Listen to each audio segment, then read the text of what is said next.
So, herzlich willkommen. এখানে একটা বিষয়ের নাম লিখছি, সেটা কি? নোমেন থেকে প্রোনোমেন।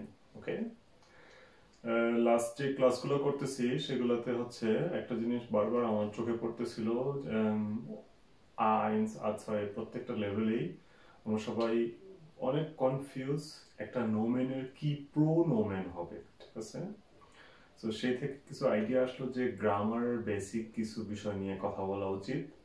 তো শুরু করব হচ্ছে আমরা নোমেন প্রোনোমেন দিয়ে। তো এটা বোঝার জন্য আপনাদের সবাইকে হচ্ছে আমরা স্কুলে যে পার্টস অফ স্পিচ পড়ছি ওইটা আবার একটু রিভিশন দিয়ে আসতে হবে এবং সেখান থেকে বুঝে আসতে হবে। সো নোমেন কি? নোমেন হচ্ছে কোনো কিছুর নামকে আমরা নোমেন বলবো, ঠিক আছে? যে কোনো কিছুর নাম সেটা হবে হচ্ছে নোমেন। সেটা কি হইতে পারে? যেমন আমরা যে ক্যারেক্টার ইউজ করি, রবিন, এটা একটা নাম। আমরা যে ক্যারেক্টার ইউজ করি, লিজা, এটা একটা নাম। ওকে, সো এখন এইটার প্রোনোমেনটা কি হবে? রবিনের প্রোনোমেন কি? খুবই সহজ, কারণ রবিন একটা ছেলে, একটা পুরুষ, এই জন্য অল প্রোনোমেন হচ্ছে এয়ার। লিজার প্রোনোমেন কি হবে? খুবই সহজ, লিজা একটা মেয়ে, এই জন্য জি, তাই না? বাট এখন যদি আসি, ঠিক আছে, এখন যদি অন্য একটা বিষয় আছে, এই যে একটা বোর্ড, এটাকে বলা হয় দি টাফেল, ঠিক আছে? টাফেল আর্টিকেল হচ্ছে দি, এটার প্রোনোমেন কি হবে? অথবা আমার পিছনে একটা টেবিল আছে, সেটার প্রোনোমেন কি হবে? দেয়ার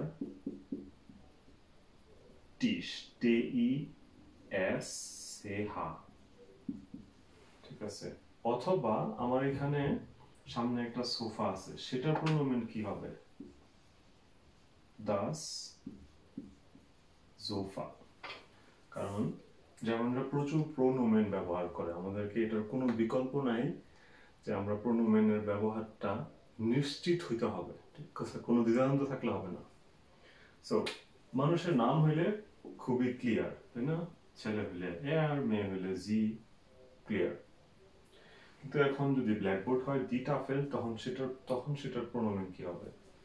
তখন সেটা হয়ে যাবে জি, কারণ এটা ফেমিনিন, এটা ফেমিনিন।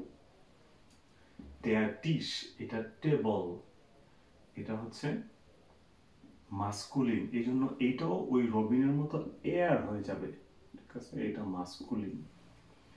একইভাবে আবার দাস জোফা, ঠিক আছে? এই দাস জোফা হচ্ছে নয়ট্রন, তাহলে এটা কি হবে প্রোনোমেন? এস, এটা হচ্ছে নয়ট্রন। এইভাবে আমাদেরকে নোমেন থেকে প্রোনোমেন না যাইতে হবে। এখন যদি আবার আমরা প্লুরালে যাই, তখন কি হবে? প্লুরাল যদি বলি যে, যেমন আমি একটা শার্ট পরে রাখছি, শার্ট হচ্ছে দাস হ্যামড, আর শার্ট গুলো হবে হচ্ছে দি দি হ্যামডেন, দি হ্যামডেন। সো দি হ্যামডেনের প্রোনোমেন হিসাবে আমি কি লিখবো? দি হ্যামডেনের প্রোনোমেন হিসাবে দি হ্যামডেন হচ্ছে শার্ট গুলো, অনেকগুলো শার্ট, এই জন্য সেটার প্রোনোমেন হচ্ছে আমরা যে দে বলি জি, সেটার জি, ঠিক আছে? কারণ প্লুরাল। সো খুব ইম্পর্টেন্ট, একদম ক্লিয়ার কনসেপ্ট ধারণা থাকতে হবে, কনসেপ্ট থাকতে হবে যে কারো নাম হইলে ক্লিয়ার, বস্তু হইলে সেটার পিছনে কোন জেন্ডার লুকায় আছে ওই অনুযায়ী আমাদেরকে প্রোনোমেনটা মাথায় রাখতে হবে, এবং এগুলা সব হচ্ছে নমিনাটিভে আমরা বলছি। এখন বাক্যের অবস্থান অনুযায়ী অ্যাকুজেটিভ ডাটিভ হইতে পারে, সেটা এখানে আলোচনার বিষয় না। আরো দুই একটা ভিডিওতে আমরা দেখব যে যদি নাম না হয়ে অন্য কিছু হয় ডিরেক্টলি, তখন সেটা প্রোনোমেন কি হবে সেটাও আমরা দেখব। ওকে, viel Spaß und dranbleiben.